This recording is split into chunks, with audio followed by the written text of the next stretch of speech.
श्लोक 60 अनंत विजयन राजा कुंती पुत्रो युधिष्ठिर नकुल सहदेवश्च सुघोष मणि पुष्पकाओ।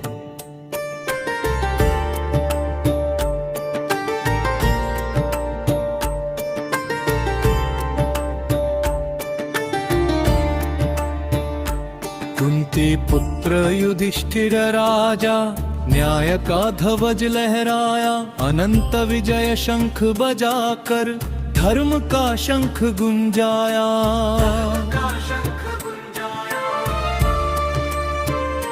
नकुल और सहदेव वीर ने साहस मन में पाला, सुघोष और मणि पुष्पक का स्वर था सबसे निराला।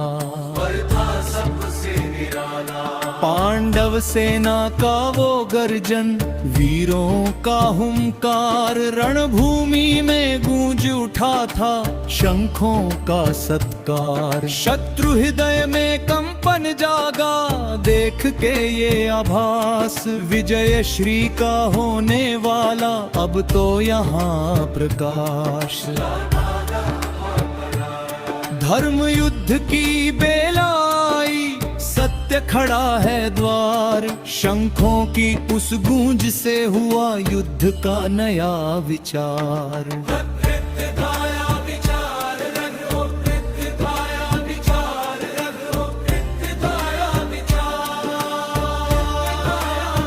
काशष्ट परमेश्वा शिखंडी च महारथ है, धृष्टद्युम्नो विराटश्च सात्यकिश्चापराजित है।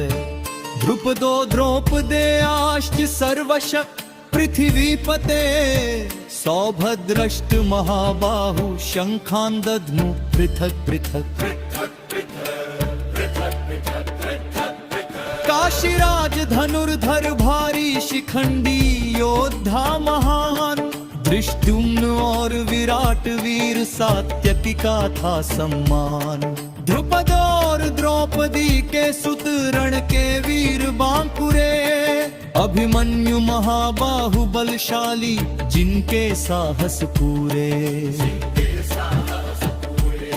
सबने अपने अपने शंखों का किया गंभीर नाद, गूंज उठी वो कुरुक्षेत्र की धरती बिना विषाद। अलग अलग सुर उठे गगन में, रण का घोष किया, वीर प्रतापी योद्धाओं ने अपना धर्म जिया। हे राजन, उस महायुद्ध में शस्त्र उठे थे तान, शंखों की उस गर्जना से बढ़ा वीर अभिमान। सघोषो धार्तराष्ट्राणां हृदयानि विदारयत्, नभश्च पृथिवी चैव तुमुलो व्यनुनादैन्।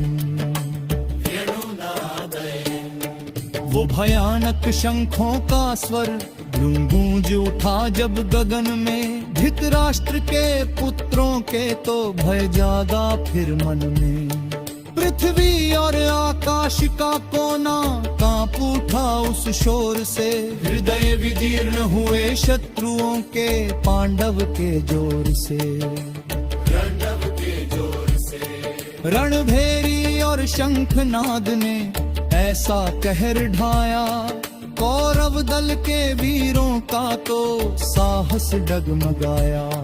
मच गई हलचल भारी वहाँ, सुनकर वो टंकार, जैसे प्रलय की लहर उठी हो सिंधु के उस पार। सत्य की शक्ति देख के देखो कांप रहा धर्म, शंख घोष ने प्रकट कर दिया वीरों का अब कर्म। अथ व्यवस्थितान् दृष्ट्वा धार्तराष्ट्रान् कपिध्वजः, गवरुत्ते शस्त्र संपाते धनुरुद्यम्य पांडव। ऋषिकेशं तदा वाक्यमिदमाह महीपते। खड़े हुए थे कौरव सम्मुख रण को होकर तैयार, तब कपिध्वज अर्जुन ने देखा शत्रु का विस्तार। शस्त्र चलने ही वाले थे, युद्ध का समय था पास। गांडीव उठाकर पार्थ ने फिर बदला अपना श्वास। ऋषिकेश श्री कृष्ण से बोले मन की बात सुनाकर। देख रहे थे वीर पार्थ अब धनुष हाथ में पाकर। उस घड़ी धनुर्धर सज खड़ा था वीर, पर मन में कौतुक जागा था होकर थोड़ा अधीर। रथ पर बैठे केशव से तब बोले वो मतिमान। रोके रथ को मध्य में प्रभु दे मुझको सम्मान।